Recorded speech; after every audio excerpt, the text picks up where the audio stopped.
I was born in Brooklyn, New York, 20 minutes from Lubavitch headquarters. I was born to Italian Catholic parents. My mother was born in Italy. My grandparents were born in Italy. My father was born in the Lower East Side. But I was born in that neighborhood where I was born because it was an Italian Jewish neighborhood. And I was raised Roman Catholic, and I went to parochial school. And the Italian Jewish neighborhood, my best friend was Jewish. And we went everywhere together. We played baseball together. We played hockey together. We went to all the games together. And I even went to, when I was growing up, I went to bar mitzvahs. I went to, bris milas. I went to Jewish weddings. I ate Jewish food. I ate in his house. I ate kosher food. 5, 6, 7, 8, 9, 10 years old. I was eating kosher food, and we were going to different things together. I went to a synagogue, but I went to Catholic parochial school. So I couldn't play on Sunday, and I couldn't understand why he couldn't play on Saturday. But the rest of the week, we were good friends. And he couldn't eat in my house. That was the one I really couldn't understand. But I ate his food. But we stayed best friends until I went to high school. So I was going to Catholic schools. I had nuns, priests, Franciscan teaching nuns and priests. And by the 6th grade, I got thrown out of a special class. I was put in a special class. I don't know if you know, I was an altar boy. And altar boy wears the little white gown, special hat, and he speaks in Latin, and he helps the priest on the Sunday services. So I was a pretty good kid when it came to my religion, and when it came to my studies, I excelled in most of my studies. And then they put me in a special class where they mix boys and girls, which is not normal to do. And you go for one day a week, you go to the priest, he gives a lecture, and then you get to mix and have some entertainment after the class.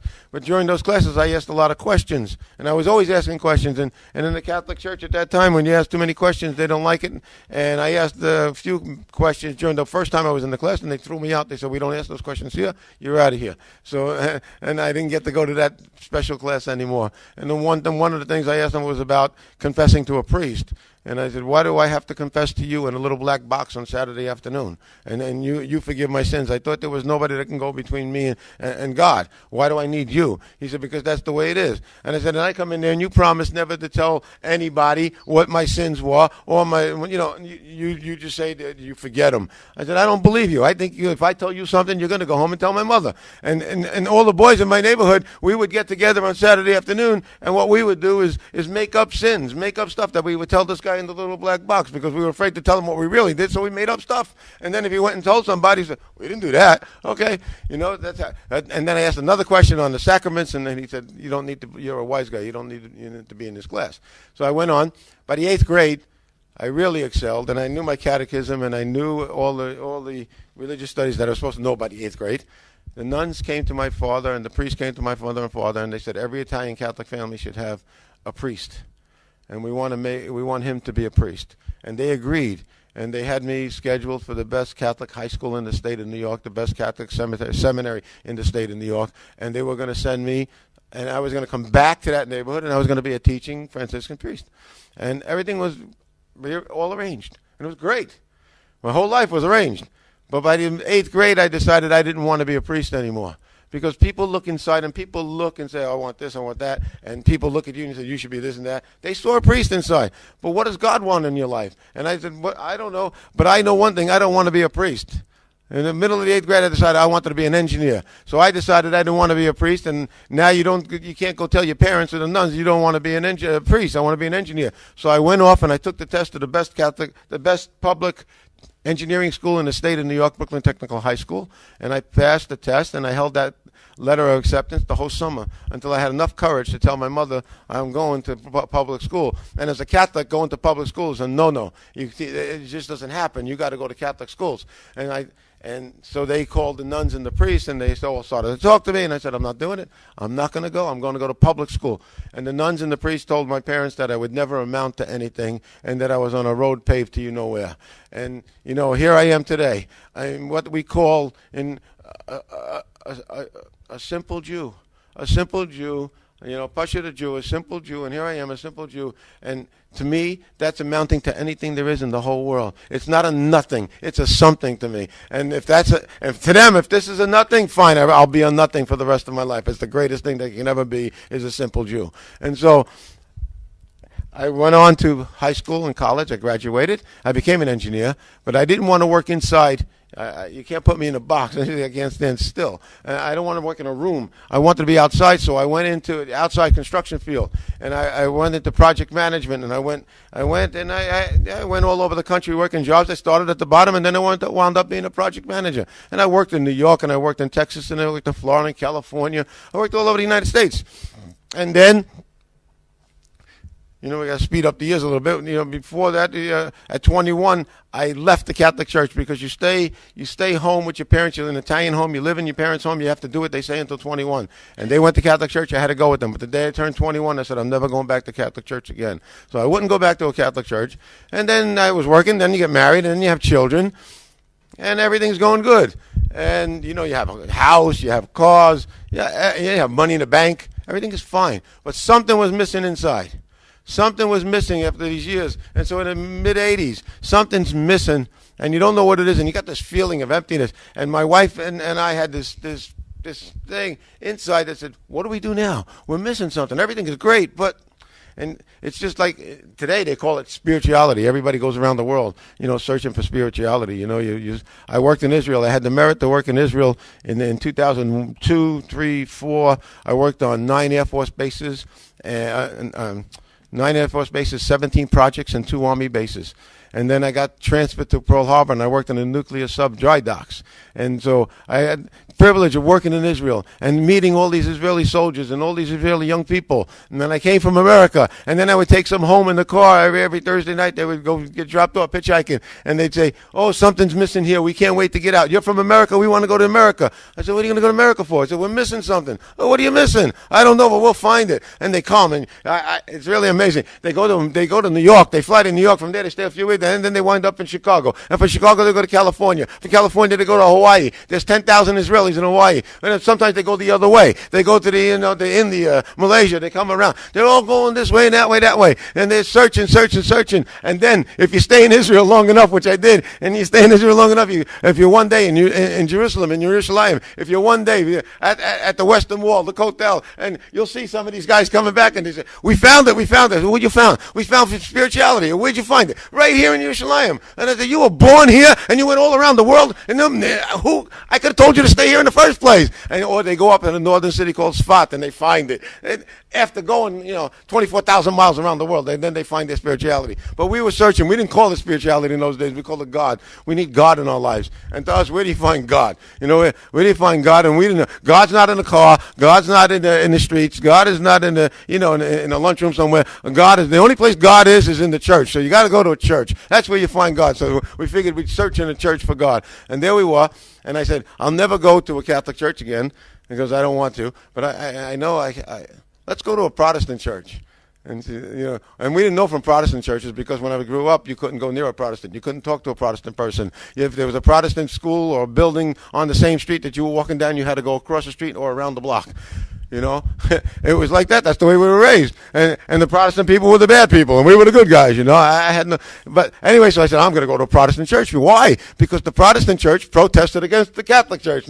Martin Luther started the Protestant Reformation. I said, I'm a good protester. I'm a good rebeller. I'll go. And so I had nothing. I had no idea what a Protestant church was. So I looked in the phone book, and all the Catholic churches have the same. You got to go to the S section: St. Mary, St. Joseph, and that's easy to find. But if you want a Protestant church in America, I don't know what they are here, but in America, you want a Protestant church, you opened up the phone book, and you can start with Assembly of God, Northern Assembly, Southern Assembly, Baptist, First Baptist, Second Baptist, Episcopalian, Lutheran, Calvinist, all these lists of churches. And I said, I don't want to go to a big church because I don't want to be connected like the Catholic Church is all connected big. I said, I want a little church. So I kept looking, and I saw this thing, non-denominational evangelical church. I said, that looks good. Non-denominational, looks small. So that's the church we picked, and that's where we started growing and going and finding God.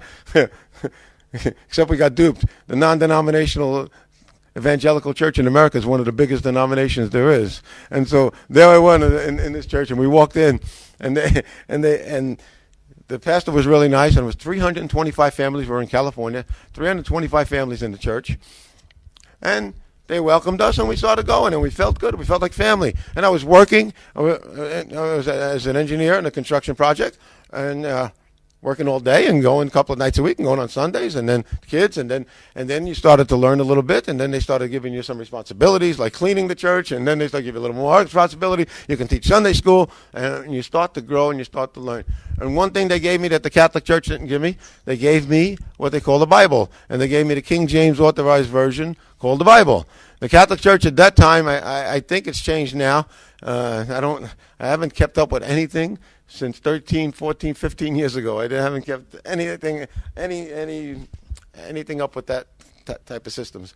So Catholic Church didn't give you a Bible. They give you what is called a catechism, which is the rules and all the bylaws and all the principles of the Catholic Church. But the Protestant Church, they give you a Bible, the Authorized King James Version Bible. And I have to tell you, just like I tell everybody else, the Bible they use, they call it the Old Testament and the New Testament, two halves. And the Old Testament is the Jewish Tanakh. It's our Bible. It's our Torah. It's the 5 books of Moses, and then all the prophets, and then all the writings. And then attached to that, they put on the life of the leader of the Christian church and the disciples and all the writings, and they attach it to the Old Testament, and they call that the New Testament, and they call the whole thing the Bible. Now, I'm here. I don't attest to there is such a thing as the New Testament, Old Testament. There is a Torah. There is a Tanakh. There is the Jewish Torah. That was the 5 books given to Moses Rabbeinu, Moses, our teacher, at Mount Sinai. And there is the prophets, and there's the writings. There's no such thing as a New Testament. Why they put New Testament attached to the Old Testament? So they call old. They can call our Tanakh old, which means there's no relevance today, which means that old means it's dead, it's gone, and it's only a history book. But what pertains and what's real and what is modern scripture and what is should be in everybody's life is the New Testament. And I'm here and I'm telling the Jewish people there is no such thing as an Old Testament. Then the Old Testament is not dead. There's no such. It's the Tanakh. It's the Torah. It's the Torah that was given to Moses at Sinai over 3,500 years ago. It's the same Torah that 600,000 men of fighting age heard, and at one time about 1,800,000 people heard that voice of God give them the Torah, and that Torah was passed on from generation to generation to generation until it got down to us. And that Torah is alive and well, and it's our connection, it's our life as a Jewish people, as a Jewish nation. And we're the only nation in ever to hear the Word of God and hear the commandments given. Every other religion has been one man listening and one man hearing. We heard it as a nation. We heard it as 1,800,000 people. And that's the Torah we have today. And it's not old. So they gave me that, and I started studying, and I liked it. And then one day, the pastor called me in his office. This is about 1986, 87. He calls me in his office. Meanwhile, now we grew a lot. In 1985, he called me in his office, and he said, "You know what? You look like you're good for this. Maybe you should go to Bible college, and maybe you should, get ordained." And I said, "Well, I have time. I work all day. I help you at night. I help you on Sunday. He said, "Just go a couple of nights a week. You'll like it." And I said, "Okay." So I tried it out a couple of nights a week, and I went to a Bible college in California at night. And meanwhile, he gave me more jobs, and now I was teaching. Not only I didn't have Sunday school. My wife had Sunday school. I didn't have the regular members of the church. I was teaching by this time, 1987, the leaders of the church. There was 10 leaders besides the pastor, and I was teaching them, and then they would spread out. And so one day he came to me and he said, "I want you to learn the subject, and I want you to learn it good, and I want you to know about it better than anybody else." And I said, "Really? What is it?" And he said, "I want you to come in my office." And he opened up the Bible, and he opened up to the 3rd book of the Bible, the 3rd book of Moses, and it's called Leviticus, Vayikra. And he went to chapter 23, and he went to verses right at the beginning, and he read them, and he said, "These are the feasts of God, and these are the festivals of God." And he said, "You shall keep Shabbos forever, and you shall keep," and then it goes on, "you shall keep Passover," and then all the Jewish holidays are listed right there. And he said, "I want you to learn Passover, and I want you to know all about it." And I said, "Wow, this is great." And I really got excited. I said, "But the Old Testament doesn't pertain. Why do I have to know about Passover?" He said, "Because our leader, our leader was arrested. His last meal was a Passover meal. He had a Passover Seder." I said, "Really?" He said, "And if he did it, we want to know what he did and why he did it and why his disciples did it." And I said, but what does that got to do with us? Because if he did it, it's important to us. I said, okay. He said, you find out everything about it. Fine. And I ran out of there excited now. Now, the only thing I knew at that time about the Last Supper was the picture by Leonardo da Vinci. And Leonardo da Vinci has a picture on the wall there, and he's got a table like this, white, and he's got a couple of guys standing around. And then, they got some candlesticks on it, I think. And then they got a bottle of wine, a couple of bottles of wine, and then they got some loaves of challah, which is leavened bread, right? And then if you have, as a Jewish family, if you have challah on your Passover table, you got a problem, there's a big problem. There's not supposed to be challah on the table. And that's the only thing I knew. We in Christianity got a lot of things from big artists and painters. The devil with the tail and the pitchfork, that came from another place. But that's all I knew. But I went into the church library and I said, I'll find a book. Amazingly enough, there is not, in a Christian church, you can't find some kind of book to teach you how to keep Passover. I don't know why, but they don't have it. So you look up and down and you don't find anything. And then you try a little bit. And then, I got this bright idea. And I dialed the phone one morning. Hello, Rabbi? Rabbi, can you help me? And the rabbi said, who's this? I said, please, Rabbi, I want to learn how to keep Passover. He said, who's this? And I told him again. He said, you know what? You guys are doing it right the way you are. Leave us alone. And he hung up the phone.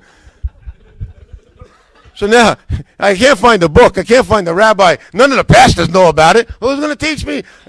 But my wife has always been in the retail. Doesn't manage big clothing stores and malls or private boutiques, but she managed stores. And she always came in. God, there are a lot of people. But one day she comes home all excited. She said, we're going to learn how to keep Passover. I said, what? She said, I met some people and they said they're going to send me a book. I said, really? And I started to get excited. I'm going to learn how to keep Passover? How's this going to happen? And she said, the book is coming. They mail it. It said, it'll take 2 days to get here. And we waited and waited. And then a couple of days later, here comes the mail. And here comes, all the little envelopes. And then there's one little envelope about this big, about this wide, and she said, there it is, that stays there. And I said, in this little envelope, I'm going to learn how to do Passover. We need a big book. And she said, no, in that little envelope will be there. And so we opened up the envelope, and I opened it up.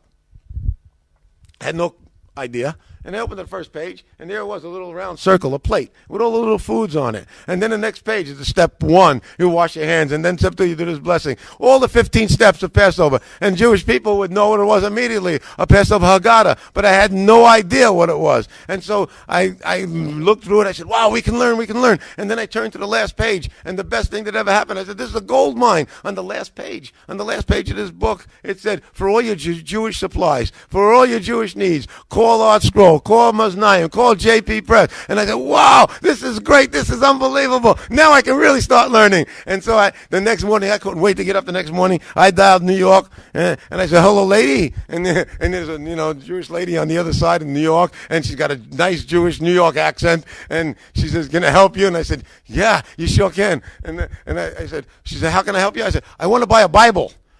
And there was sudden quiet on the phone. And the lady says, a Bible? What's a Bible?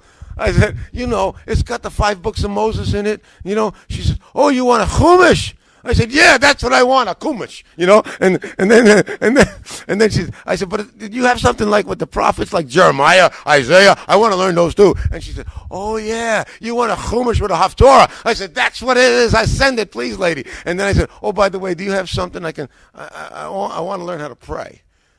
He said, you want to learn how to pray? She said, oh, you want a sitter? I said, yeah, send me a sitter, please. That'll be great. And she took the credit card and everything, and then they sent it. A couple of days later, it came.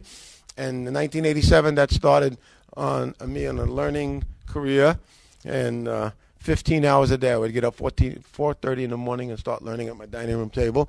My wife would bring me breakfast, lunch, and dinner at the table. That would work most of the time, unless I had to go give a class somewhere, or go to a church service, or go visit somebody in a hospital, something like that. Some duty came up. But most of the time, I was at that. You can find me at that table learning. And I took out the Chumash, the Jewish Bible, and I opened it up, and I took out the Siddur, and I took out the King James Authorized. And I took my red, green, blue, and orange pencils, and I started it, in the beginning, God, in the beginning, God. And I took terms like salvation and redemption and faith, emunah, and trust, bitachon. And I was saying, wait a minute, the terms and what we're supposed to do with these terms in Christianity don't match the Jewish terms. And if we're Judeo-Christians, something's up. And I started highlighting, and then I started finding discrepancies every day. And I said, wow, there's something up here. I don't know what it is, and meanwhile, I'm learning how to do Passover.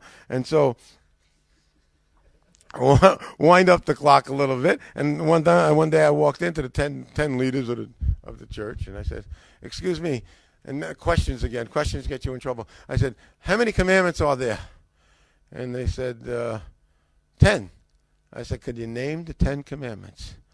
And they got a little bounced up on the first two with the one God. I said, "Never mind that one." I said, "Don't worry about the one God one. How many do we keep?" And they said, "We keep 10. I said, "We keep 10 commandments?" They said, "Yeah." I said, "We keep Shabbat? We keep Shabbos?" And they said, "Yeah, we keep Shabbos." I said, "When do we keep Shabbos?" They said, "Sunday." I said, "Sunday? Who made it Sunday? All the Jewish books I got said it's Saturday. Who changed it?" They said, "We don't know. That's the way it's been for 2,000 years. Just leave it alone." I said, "Okay." And so I walked out of there more frustrated. That's why I went home. And I said, "I don't know. I have no idea." And I said, "I don't know. I got Jewish books, I got Christian books, and I don't know what's up." I said, "But I know what we're doing. I know we're doing some holidays here. So I'll go in Encyclopedia Britannica." So I went in Encyclopedia Britannica, and I wanted to look up some days. And I said, "What is Sunday and Monday?" Sunday happens to be the birthday of the Roman sun god, or the worship of the Roman sun god. Monday is the moon god. And I said, "Huh? And what's their birthdays?" "Oh, December 24th and 25th. So I went to December 24th and 25th and said, "What's this day about?" And I said, number one at that time was the worship of the moon god and the sun god. And I said, "Wow." And number two was Gad and Mini, two gods that were worshipped in Assyria way before the first temple. And the prophet Isaiah warned not to worship those two gods. Same birthday, different names. And then third place was the leader of the Christianity. He was born on that day, and that was his birthday. I said, "How come everybody's got the same birthday? It doesn't work." I said, "Why does my God have the same birthday as these guys?" I said, I don't know. Why isn't my God number one?" And I said, "Okay." So I went back to these guys, and I told them. And I said, "There's something wrong with these days." And they said, "There's something wrong with you." And they said, "Are you losing your mind?" And I said, "Yeah, well, maybe." So I went, and they said to me, the pastor's son got up. Well, right before this, though, I was home, and my wife went to work, and my wife said, "If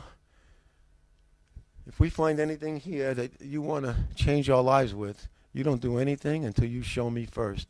And when I see it and we both agree with it, then we'll change." I said, "Okay." So she left for work that day, and I was there. And for me to take a rest from all Torah learning, I just go and learn some prophet. That's a rest for me, So I went and I looked, and I found Jeremiah. And I went and I looked in Jeremiah, and there I was, chapter 1, 2. And I got to chapter 10, and it says, verse 1 and 2, "Don't take on the ways of the other nations." So now this is the prophet talking. He's talking for God, and he's talking to the Jewish people, and we're Judeo-Christian. And it said, "Don't take on the ways of the other nations."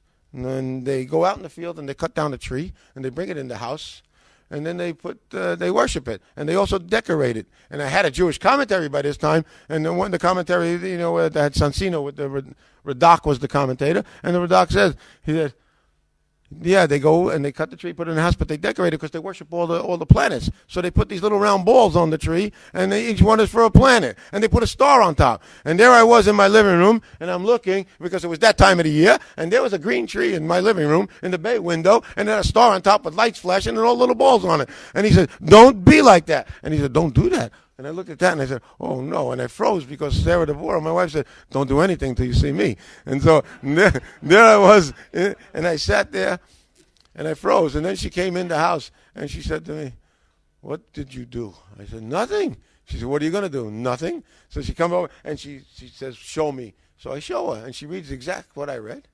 And she looks at that thing. She says, "What were you waiting for?" I said, "You told me not to do anything." So we walked over there together, and we unplugged it, and we picked it up and threw it out on the front lawn. Now, the prophet said don't do it. God says don't do it. That's fine. But now when you're the co-pastor in the community, the green thing don't look good laying down on the front lawn. And it doesn't go over good. So there we were. We put it out there. And then I went back a couple of days later, and I went back to these guys, and I was telling them some more stuff. And then one guy, the pastor's son, did stand up, and he said, "Now, you're going to tell me next that there's a problem with Easter Sunday." And I said, "Now that you asked me, I can tell you." I said, "Yeah, there is a problem." I said, "Did you ever hear of Ashtarte, Ishtarte, Eshtarte, Ishtar?" And he said, "No." I said, "Well, those are all goddesses that came from Assyria and Babel and Persia, and they got to Egypt. And Ishtar sounds like Easter. And then when Greece took over, and then when Rome took over, they called it Easter. And I said, Easter, you know what that refers to, Ishtar? It's resurrection life. It's new life. It's born again. It's and they have bunny rabbits running around the church, and I said, you guys convince me that bunny rabbits lay eggs. We got green grass, and it's all about fertility and new life and resurrection life. And I said, you know where she lives? You know who she is? She's the goddess of fertility. And you know where she lives? She lives in the Nile River, in an egg. That's why we have our kids playing with the eggs on Easter Sunday. And I said, there's something wrong. And they all stood up. They went and got the pastor. They said, this guy's lost his mind. And the co-pastor of the church now. And they said, that's it. And so they took away all my teaching jobs, all my responsibility. I was allowed to call people from the back room for events, and that's all I was allowed to do. And it was 2 years, 1990 to 1992. And then one day in around 1992, the end of 91, I got a call from a guy. And he said, Pastor, I've been to California on business a lot, and I heard some of your teachings, and I really like what you have to say. And we have people out here, we have a church out here in Oklahoma, are willing to listen to what you have to say and what you have, and we're willing to buy books and learn, and we want to do it. He said, will you come and be a pastor of our church? And I said, I don't know. I'd have to ask my wife first. No, I wasn't doing nothing there, so I went and got my wife, and Oklahoma. Anyway, so he said, I told my wife, and she said, what do we got to lose? Let's go. So we went, and we went there in the beginning of 1992. And we walked into the house, and there was a table with some food on it, a guy and his wife. That guy called me. I knew him and his wife, and then his little girls, met them. And then I was walking around. And I said, is there something wrong, Pastor? I said, is there anybody else in this congregation? And he said, yeah, there's another family, but they couldn't make it. Another family? You brought me all the way out here to Oklahoma, and you and another family, and that's your congregation? I thought you said you had a big congregation that, you want to learn this stuff. He said, yeah, we will have a big congregation. You can do it. I'm telling you, there's a lot of people here that's willing to do this. I felt like, a Chabad Shliach going to some city in the United States in the middle of nowhere and starting, So me and my wife started. And we started making phone calls and putting flyers out and said, we're not going to teach the normal Christian way. We're going to teach from what we called it the Old Testament. And we're going to teach the 5 books of Moses. Well, we're going to start with Shabbat. And we're going to and then we're going to do Pesach. And we're going to learn Rosh Hashanah, Yom Kippur. And we're going to buy books. You're going to buy books. I'm going to buy books. And we're going to learn 2 to 3 hours a night, 3 nights a week, and 3 hours on Sunday. Not the 20-minute normal Bible study that you're used to. And if you don't want, and you shouldn't believe what I say. You shouldn't believe what I get up and say, this is what it is. No, you have to read it for yourself and believe it, and we have to do it together. And the people started to agree, and we went, and we built up, and it took us 3 years, and we went from a house to a storefront, and we went to a biggest hotel they had, and then we went and we got a church. We rented a church, and we had 125 families in less than 3 years. And Art Scroll was just starting up at that time, and they didn't even have a catalog, and we were calling Art Scroll, I was calling Art Scroll, they were calling Art Scroll. Art Scroll got rich off our church, and and we were buying everything that we can get our hands on. Every new edition of something that came out, I bought it. And then when they sent me a catalog, it was, oh boy, that was the greatest thing. But we were in Oklahoma. And Oklahoma, I don't know if you know where Oklahoma is. It's in the middle of the United States, and it's right in the middle of the states. Right here, and it's along this line that runs like this, and they call it the Bible Belt. It's the heaviest place concentrated with Christians, and there we were, and me and my wife call it the Bible Buckle because it's right in the middle, and there we were in the Bible Buckle, and we were doing this, and the first year we were there, my wife made Passover Seder for 200 Southern Baptists, and they came, and it was a great one, except that's the only time they ever came. They came one time, and that was it, but that's all right. We started making it for our own congregation, but I'll tell you why we were South Oklahoma, and in Southern Oklahoma, in this town we were in, there was 23,000 people, 20,000 Southern Baptists. Now, most Christian organizations are doing what they're supposed to be doing. And they're learning, and they're worshiping their God. But the Southern Baptists came up with a plan. Now, there's 20,000 in this town. And already they don't like what I'm doing. And so 20,000, but Southern Baptists, and I tell the kids in the colleges in America because it's big, and it's big in Israel now. Southern Baptists came up with a plan. in 1985, to authenticate their Bible and to make their half of the Bible real and to bring back their Messiah, they needed to convert Jews. So they came up with a plan and they funded a plan to convert Jews. And the first plan failed. And they came up with a second plan, and the second plan failed. And they came up with a third plan, and it's still going today. And the third plan is called the organization Jews for J. And their Southern Baptists are the ones that fund it. Southern Baptists started it. Now they join forces with the World Evangelical Organization and the Assembly of God. Up until 2-3 years ago, and I have all the papers, I left them in America, but up until 2-3 years ago, they had budgeted $200 million a year to convert Jews. And that's their target. And now, together, they have $300 million. And in Israel, there is now one Messianic congregation in every major city. And they're in the major street corners and the major highways proselytizing openly, and nobody's doing nothing about it. And in the 20 congregations, they've managed to convert, which is almost an impossibility. It can't really happen, but Jews go, and they call themselves Christians, and they managed to convert in Israel in the last couple of years 20,000 Jews. And in America, it's over 300,000. And they are going on every college campus. They're in every major city, and they need to do it, and they're doing it. And we need to train our children, and that's why we go to college campuses, and that's why we go wherever we can go to talk. We need to have the Jewish people train their children, their grandchildren. They need to get rabbis. They need to be part of a congregation. They need to go to day schools. They need to go to Hebrew school. They need to go to yeshivas, because when we learn our Torah, when we really learn the books that Moshe wrote, that God gave Moses, and that our rabbis teach us, when we learn that and our children learn that, somebody can come up and say, this is what your Bible says, this is what your Torah says, and you can look at them and say, no, I know what my Torah says, and this is not what my Torah says, and there's no debate, there's no arguing, and it's not that we're going to debate or have a big war. No, I know mine, and this is mine, and this is what my God says, and you have to do what your God says. But as a Jew, I have to do the Torah, and you walk away. But if we don't know our Torah, which is happening in a lot of colleges in the United States, the kids don't know their Torah, and when they come up, it looks good, it looks real, it looks Jewish. I'll go do it. And so they do. And anyway, the Jesus guy was a Jew, So that's why I tell that part of the story. But so we learned, and then one day, my wife and I, we had bought books on how to keep a Shabbos. And all the books about Shabbos, and all the other books were mine. But we learned how to make challah.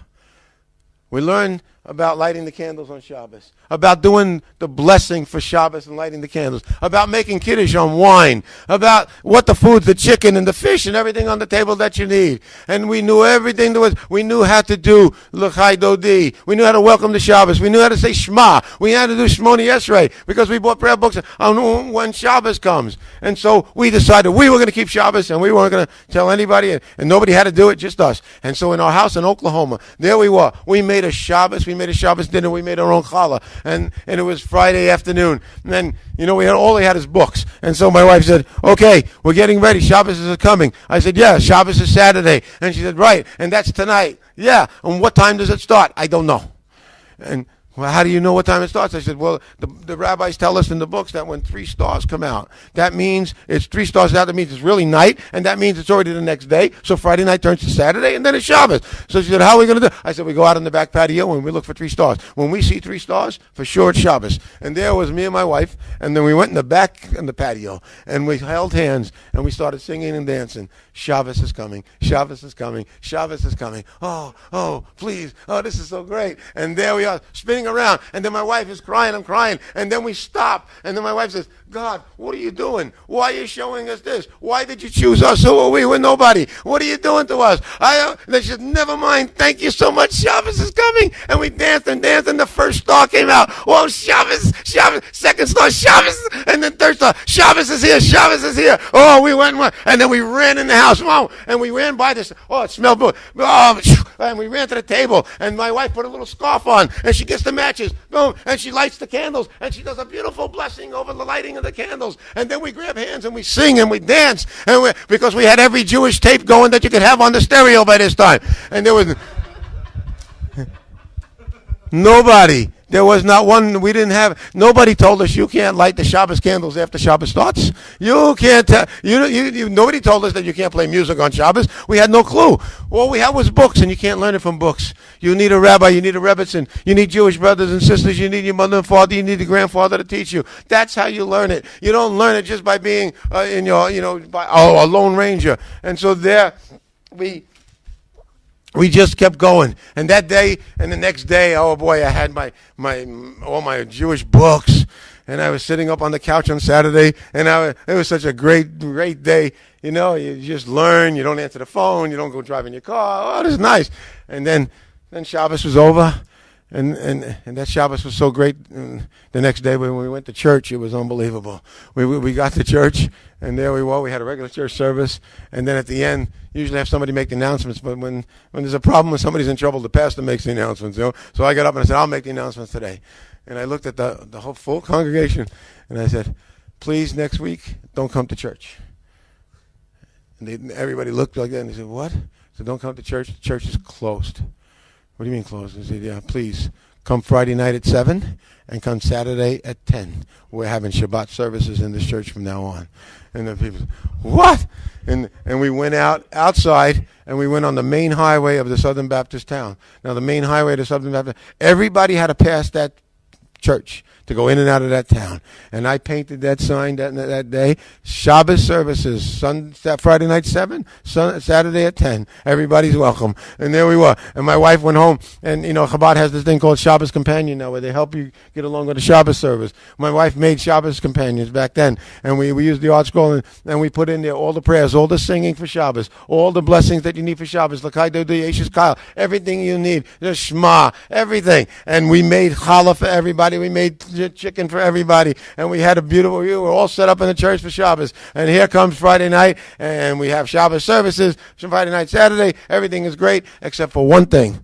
We lost half the people in the congregation because they were willing to learn a lot, but then they didn't have to do it, and they don't have to keep Shabbos unless you're Jewish. And so these people said, no more, that's enough for us. This guy is losing a little bit. So half the congregation left. When you lose half the congregation, you lose half the money coming in to keep the lights on. But we said, we got to keep going. We got to keep going. We have something inside. Me and my wife tell us we got to keep doing this. And now we started to get phone calls in the middle of the night. Are you Jewish? We don't want your kind in this town. What are you doing here? We don't teach from the Old Testament. This is a New Testament city. What are you doing that stuff for? We're supposed to be teaching faith. And all night, every night, and then worse, and then, people in the streets. And then you start to lose friends. And your colleagues, the other pastors in town, stop talking to me. And then the neighborhood, big community leaders stop talking to you. And then you start to lose family a little bit. And you start to lose brothers and sisters a little bit. And you're losing half your congregation. And then you decide you're going to keep Rosh Hashanah for 2 days. And then you lose more people. And then one day you come, we're going to keep Yom Kippur. And, the big prayer book we got, bring it. We're going to fast. They said, how long? I said, I don't know. 24 hours. The rabbis say add a little bit. I'll add an hour in the front, hour in the back, 26 hours. And we started Friday night, and we fasted all day on Shabbos, on Yom Kippur. But there wasn't that many people left. And so now they're looking at me, and it's getting dark, and they said, Pastor, when do we eat? I said, I don't know. Tomorrow. They said, when's tomorrow? I said, we got to go outside, and we got to look at the 3 stars. When we see 3 stars, it's over. And there we were. The whole congregation now is outside looking for 3 stars. 3 stars come, and everybody gets in the car, drive down the highway, and I'm following, and everybody turns in, and the last car in, and look up and says, welcome to Burger King. We had a beautiful Jewish fast, but we didn't know how to break the fast, and we ate non-kosher food. But we had a beautiful day, And so then we kept going. I built a sukkah on the main street in town. And then one day I walked in, and I walked in with I bought the new set, all the halakhas by the Rambam. And I brought in all the laws about the Mashiach, right, the Messiah. And I said, I found out today. I said, our leader can't be the Messiah. He doesn't fit the qualifications. Oh, boy. And so more people left. And then I walked in one day and I said, God, is God a man? And they said, what are you asking that for? I said, because it said in Deuteronomy, God is not a man that he should lie. Oh, man. I said, so our leader can't be God. He could be a good Jewish boy, but he's not God. And more people left. And then I said, there's no vicarious sacrifice. According to the book of Ezekiel, it says, A man can't die for his son. A father can't die for his son. A son can't die for his father's sins. A man dies for his own sins. I said, so there's no vicarious sacrifice? So he can't die for our sins. So he's not the savior of the world. Oh, boy. And then one day I walked in and I said, who changed everything? I found out. Constantine. A Roman emperor, 329, the Council of Nicaea. That's who made Sunday. That's who said what the New Testament was canon. This guy, a Roman emperor, he baptized all his troops. He wanted to have a big nation, and he wanted Christianity to be the national religion of Rome. He gets more people. Everybody's going on the same days. They just changed the God's name, and everybody goes the same day, same holiday. I said, this book, it's not holy. And I said, that guy wasn't holy. Our rabbis checked every dot, every letter, everything, to make sure our Torah scroll is holy, passed down. And I said, this is a Roman governor telling us what's holy? I said, we can't believe this is a holy book. And I said, maybe it's a history book. Oh boy, more people. And then I kept going. And then I talked about the false prophet. And then one day I had some tapes by Rabbi Tovia Singer, who does outreach Judaism, trying to get our boys and girls back from Christianity. And he said, I want to tell you that our Torah was changed on purpose. To make the New Testament fit and to look like it was part of the Old Testament, they have a line of what they call scripture, and they say, it says here, offerings and sacrifices I don't want. I prepared a body for you. Go see Tehillim. Go see Psalms in the front half of the book, and they match it for you. And you go there, and it looks good. It says the same thing. Oh wow! So he did that.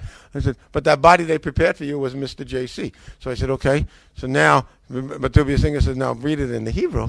You find out something. Offers and sacrifices I don't want. He said, I prepared something for you. And he said, I prepared Aznayim for you, Tehillim 40. They translated Aznayim, which is ears, to body, so it would fit the New Testament. When they changed our Torah, that's it. I couldn't take it anymore. I went and told my wife, that's it. It's over. They can do anything they want. They can make all the changes. We can fix all the changes. But when they have to change the Word of God, which is the Word says, do not add to, do not subtract, do not change it, that's it. There's something wrong when you're changing. And I said, that's all over. And there was a couple of more instances where they changed it. And we went that night and closed the church. And what families were left, we said, I don't know what I'm doing. I don't know what you're doing. But to us, we felt like there's nothing left. We had nothing, no foundation, no Torah, no Bible, no God, no nothing. And the only thing I had left was my wife. It was me and my wife because our family left us. Our brothers and sisters wouldn't talk to us. All the pastors went. We had nothing. And we were down upon us on money. And so we went home, and my wife was crying, and we said, what do we do now? She said, I don't know. What should we do? She said, maybe we should convert. Okay. I said, but nobody's going to convert us. The rabbis don't want to talk to us. And we used to go to Dallas, Texas. In the middle of all this, we used to drive 3.5 hours one way to buy kosher food. 7-hour trip once a month with 3 coolers for meat, dairy, and regular food. And in Texas, we used to see Jewish people. And we used to go to synagogues, and we used to talk in stores. And to talk to a Jewish person to us was the most beautiful thing in the world. Something inside jumped up inside. And when we saw little kids walking down the street, look at the beautiful Jewish children. We went by Jewish schools. We went into synagogues. We went into Jewish stores. And we would just want to be around the Jews. And inside it was trembling. And we would cry and say how beautiful. We wanted to be around the Jewish people. And then we went, and I called the rabbi in Dallas. I said, can you help me? I want to convert. And I told him some of the story. And he said, I can't help you. Go to Denver. What do you mean Denver? I want to go with the Jewish people. He said, go to Denver. The rabbi will help you. I went to another rabbi. I called him. I drove 3.5 hours to his house, and he told me, I can't help you. Go to Denver. We called the rabbi in Denver. Now, this is our last chance. And if you get a rabbi, and he says no, and we have nothing, and we don't know what it would be. But the rabbi in Denver listened a little bit, and he said, are you the head of the church? I said, I was the head of the church. And he said, I'll talk to you. Come and see me. And he made an appointment. We drove 13.5 hours to Denver. We got there. We were right on time. And the rabbi was 2.5 hours late. He came in the office. He came in the door, and he had this big smile. Sorry, folks, I'll be right with you, okay? I said, okay, yeah. And he goes in his office, and there I was sitting next to my wife, and I started to shake. And then she said, what's the matter? I said, Sarah DeBoer, all our studies, I know we went through it all, but we want to be Orthodox because that's what we want to be. And I said, but did you see the guy? And she said, yeah. I said, yeah? The guy with the big black hat? The guy with the big beard? The guy with the long black coat? I said, I know those guys. They're from Brooklyn. They're overboard. Those are Meshuggah. I want to be Orthodox, but those guys are nuts. I said, that's too much for me. And she said, no, let's go in. We'll talk to them. They'll be fine. And so I went in and talked to this Rabbi Twersky. And my wife talked to Rabbi. 2 hours of an emotional talk. And he said, you guys come whenever you want. And we went home. Right on the way out of there, before we went home, we started saying we're going to be Jews. And for the rest of the next year and a half, we were going to be Jews. And we rented an apartment for $1,000 a month. We had to give it $3,000. And we went home and we got a moving van right away and said, get me to Denver in 2 weeks. I told the lady to be back in 2 weeks. We gave him $2,000. And in our bank account, my wife told me now, I was crazy. My wife telling me I was Meshuggah. She said, you only have $1,000 left to your name. What are you doing? I said, we got to go. And so we got in the car and we went. And we got there 2 weeks on time. And I walked in the synagogue in the morning at 6:30, and it was 6:45 prayer services in the morning. And the rabbi walked in. I was the only one right there at the start. And he turned around and he said, what are you doing here? And I said, what? And I wasn't going to take it. And I jumped up. And I said, you told me to come. And he said, yeah, I tell a lot of people to come, but they never show up. He said, calm down, and we start here in the beginning of the service, and we go. And I went to Shakris, and I went to afternoon prayer and night prayer. Every day, me and my wife, we didn't miss a service. We didn't miss a Shabbos service or a Yontiv. And we went to classes. He set classes up with me and him and other rabbis and the community members, one-on-one, women's groups, men's groups, and we learned as much as we wanted to learn, we could learn. And they were teaching us all the basic laws. And then one day my wife comes and said, we need some money. And I said, I'm an engineer, but I put in my applications. Nobody's calling me. And she said, we need some money to eat. And I said, okay. So I went and I found a job for UPS. And I was loading UPS trucks from midnight to 6 in the morning, $10 an hour. So I can learn all day and never miss a service. And it worked for a while until my wife said, that's not enough to pay the rent. So I said, I don't know. I can build buildings, build bridges, highways, anything. I said, okay, I'll paint. And so I started ads in the community. I started painting houses. I painted from 8 to 4. Then I went home and I made the services. And then we ate dinner. Then we went back and we learned and we studied. And then at 10 o'clock I went home. I slept till 11. 11 I went to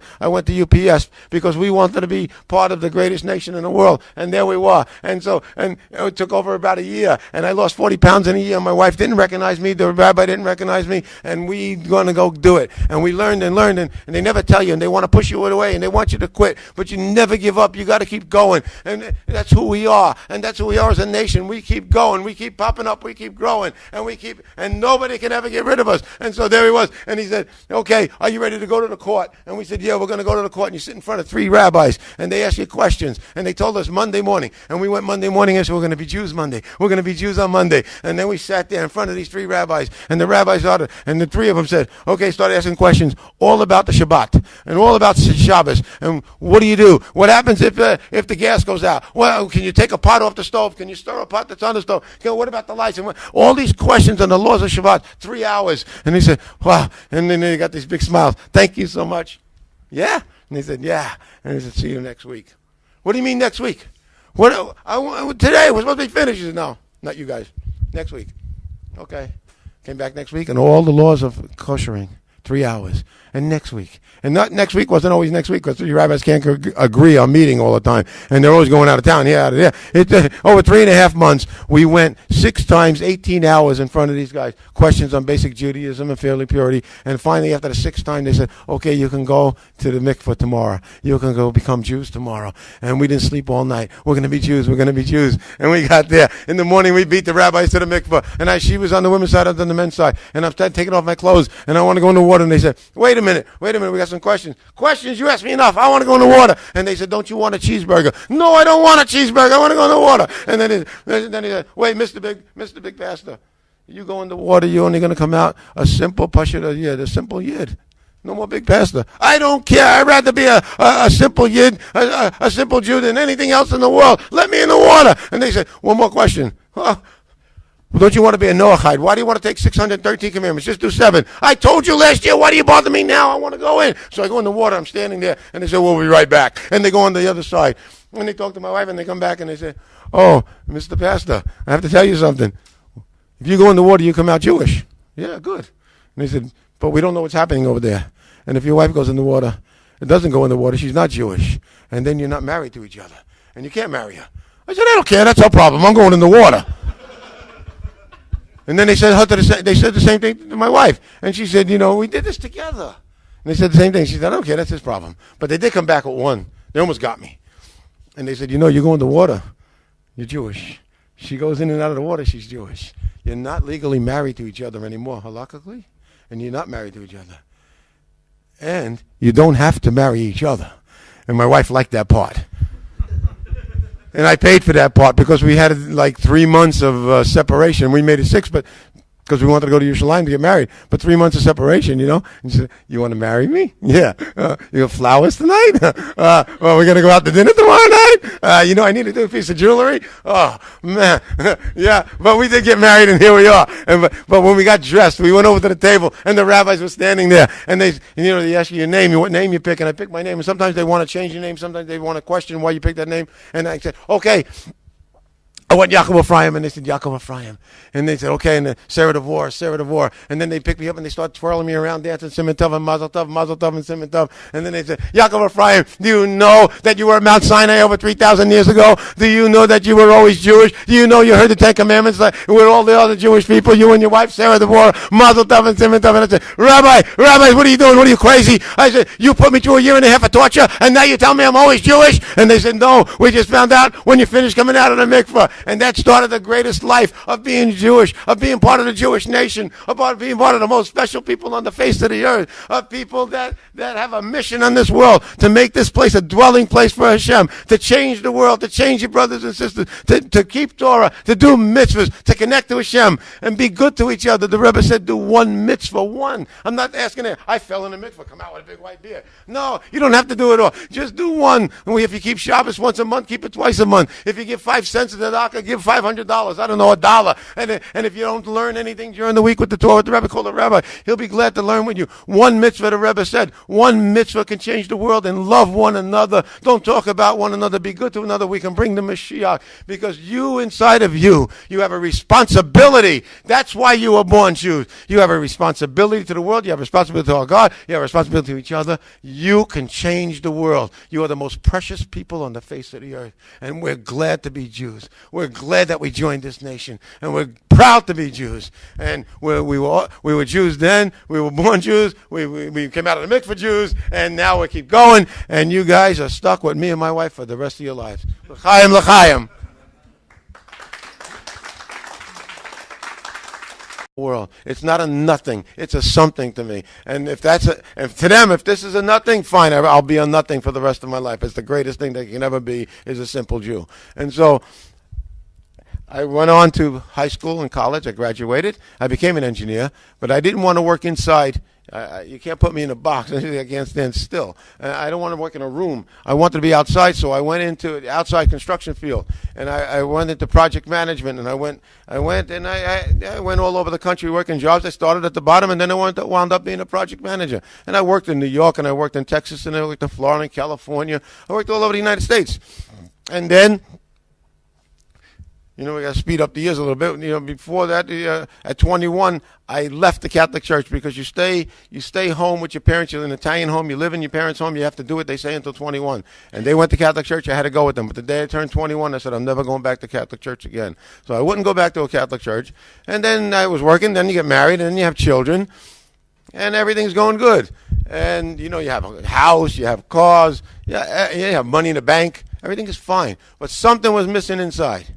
Something was missing after these years. And so in the mid-'80s, something's missing, and you don't know what it is, and you got this feeling of emptiness. And my wife and I had this thing inside that said, what do we do now? We're missing something. Everything is great, and it's just like today they call it spirituality. Everybody goes around the world, searching for spirituality. I worked in this, and then they put me in a special class where they mix boys and girls, which is not normal to do. And you go for 1 day a week. You go to the priest. He gives a lecture, and then you get to mix and have some entertainment after the class. But during those classes, I asked a lot of questions, and I was always asking questions. And in the Catholic Church at that time, when you ask too many questions, they don't like it. And I asked a few questions during the first time I was in the class, and they threw me out. They said, we don't ask those questions here. You're out of here. So, and I didn't get to go to that special class anymore. And one of the things I asked them was about confessing to a priest. And I said, why do I have to confess to you in a little black box on Saturday afternoon? And you forgive my sins. I thought there was nobody that can go between me and God. Why do I need you? He said, because that's the way it is. And I said, and I come in there and you promise never to tell anybody what my sins were, or you just say that you forget them. I said, I don't believe you. I think if I tell you something, you're going to go home and tell my mother. And all the boys in my neighborhood, we would get together on Saturday afternoon, and what we would do is make up sins, make up stuff that we would tell this guy in the little black box, because we were afraid to tell him what we really did, so we made up stuff. And then if he went and told somebody, he said, we didn't do that. Okay, that's how. And then I asked another question on the sacraments, and then he said, you don't need to, you're a wise guy, you need to be in this class. So I went on. By the 8th grade, I really excelled, and I knew my catechism, and I knew all the religious studies that I was supposed to know by the 8th grade. The nuns came to my father, and the priest came to my mother and father, and they said every Italian Catholic family should have a priest, and we want him to be a priest.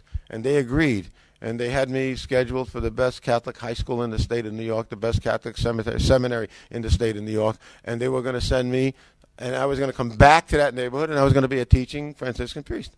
And everything was all arranged, and it was great. My whole life was arranged. But by the 8th grade, I decided I didn't want to be a priest anymore. Because people look inside, and people look and say, oh, I want this, I want that. And people look at you and say, you should be this and that. They saw a priest inside. But what does God want in your life? And I said, well, I don't know. But I know one thing, I don't want to be a priest. In the middle of the 8th grade, I decided I wanted to be an engineer. So I decided I didn't want to be a priest, and now you can't go tell your parents or the nuns you don't want to be a priest. I want to be an engineer. So I went off and I took the test to the best public engineering school in the state of New York, Brooklyn Technical High School, and I passed the test, and I held that letter of acceptance the whole summer until I had enough courage to tell my mother I'm going to public school. And as a Catholic, going to public school is a no-no. It just doesn't happen. You got to go to Catholic schools. And so they called the nuns and the priests, and they all started to talk to me, and I said, I'm not doing it. I'm not going to go. I'm going to go to public school. And the nuns and the priests told my parents that I would never amount to anything, and that I was on a road paved to you-know-where. And, here I am today. I'm what we call a simple Jew. A simple Jew. Pasha the Jew, a simple Jew, and here I am, a simple Jew. And to me, that's amounting to anything there is in the whole. I was born in Brooklyn, New York, 20 minutes from Lubavitch headquarters. I was born to Italian Catholic parents. My mother was born in Italy. My grandparents were born in Italy. My father was born in the Lower East Side. But I was born in that neighborhood where I was born because it was an Italian Jewish neighborhood. And I was raised Roman Catholic, and I went to parochial school. And the Italian Jewish neighborhood, my best friend was Jewish. And we went everywhere together. We played baseball together. We played hockey together. We went to all the games together. And I even went to, when I was growing up, I went to bar mitzvahs. I went to, bris milas. I went to Jewish weddings. I ate Jewish food. I ate in his house. I ate kosher food. 5, 6, 7, 8, 9, 10 years old. I was eating kosher food, and we were going to different things together. I went to a synagogue, but I went to Catholic parochial school. So I couldn't play on Sunday, and I couldn't understand why he couldn't play on Saturday. But the rest of the week, we were good friends. And he couldn't eat in my house. That was the one I really couldn't understand. But I ate his food. But we stayed best friends until I went to high school. So I was going to Catholic schools. I had nuns, priests, Franciscan teaching nuns and priests. And by the 6th grade, I got thrown out of a special class. I was put in a special class. I don't know if you know, I was an altar boy. And altar boy wears the little white gown, special hat, and he speaks in Latin, and he helps the priest on the Sunday services. So I was a pretty good kid when it came to my religion, and when it came to my studies, I excelled in most of my studies.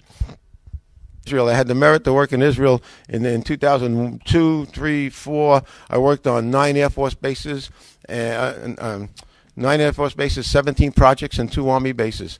And then I got transferred to Pearl Harbor, and I worked in the nuclear sub dry docks. And so I had privilege of working in Israel and meeting all these Israeli soldiers and all these Israeli young people. And then I came from America, and then I would take some home in the car every Thursday night. They would go get dropped off hitchhiking, and they'd say, oh, something's missing here. We can't wait to get out. You're from America. We want to go to America. I said, what are you going to go to America for? I said, we're missing something. Oh, what are you missing? I don't know, but we'll find it. And they come, and it's really amazing. They go to New York. They fly to New York. From there, they stay a few weeks, and then they wind up in Chicago. And from Chicago, they go to California. From California, they go to Hawaii. There's 10,000 Israelis Israelis in Hawaii. And then sometimes they go the other way. They go to the India, Malaysia. They come around. They're all going this way and that way, that way. And they're searching.